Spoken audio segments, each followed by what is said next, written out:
Good evening. Good evening. Nice to be back. Summer would have been a nicer time, however.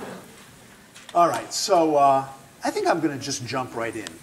I just received a letter from my older brother, Mark, who wrote to announce that he had just decided to retire from Stanford University and go to work for Google, where he had spent the last 2 years on a leave of absence from the university, working primarily on the Google Glass project. We have any Google Glass wearers in the audience? All right. You have it with you? No. So he said that it was the single hardest decision of his life, and one that's irreversible. He cannot ever go back to being a professor at Stanford. And in the final analysis, though, he said he faced two inarguable truths. One is he was having more fun at Google, and two, he was enjoying just fresh challenge. And I'm impressed, particularly impressed, with the fact that his decision to leave the university was based largely on the desire to have more fun, which certainly is the basis for a momentous and irreversible life decision. Would almost seem to be a little frivolous, yet it's anything but, in my opinion. So his decision to leave a job that doesn't get much more prestigious or secure than a tenured professorship at Stanford, and for somebody as logical as he is, in order to have more fun, struck me as a profound validation of the importance of that precious commodity.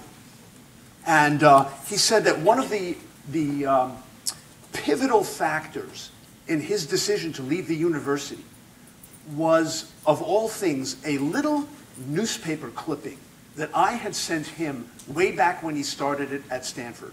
And it said, and which he said he had kept pinned to the center of his bulletin board ever since.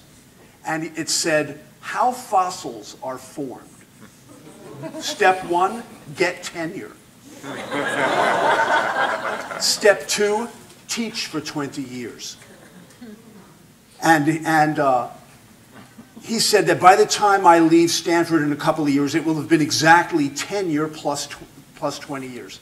And thank you for sending me the clipping. Now, the philosopher Nietzsche was fond of encouraging people to live dangerously. He said, build your cities on the slopes of Vesuvius. Send your ships into uncharted seas. Now, this is a sentiment that looks great on a poster. But it's another matter entirely when we're talking about the lives of ordinary people, especially, I think, when what may be at stake is a regular paycheck, pension, medical benefits. Never mind that the only reason you're using the medical benefits is your job is making you sick. When what may be at stake is domestic tranquility, on the home front, or even just your physical safety, right? But this much, I think, is certain.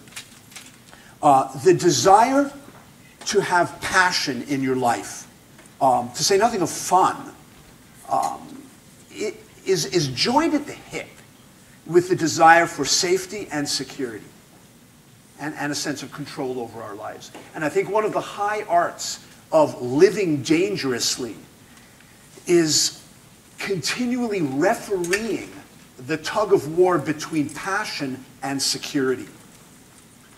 I once heard somebody say that heroism, or of course heroinism, can be redefined for the modern age as the ability to tolerate paradox, to hold two contrary or seemingly contrary forces, ideas, energies, impulses, beliefs, even beliefs inside you at the same time, and still retain the ability to function.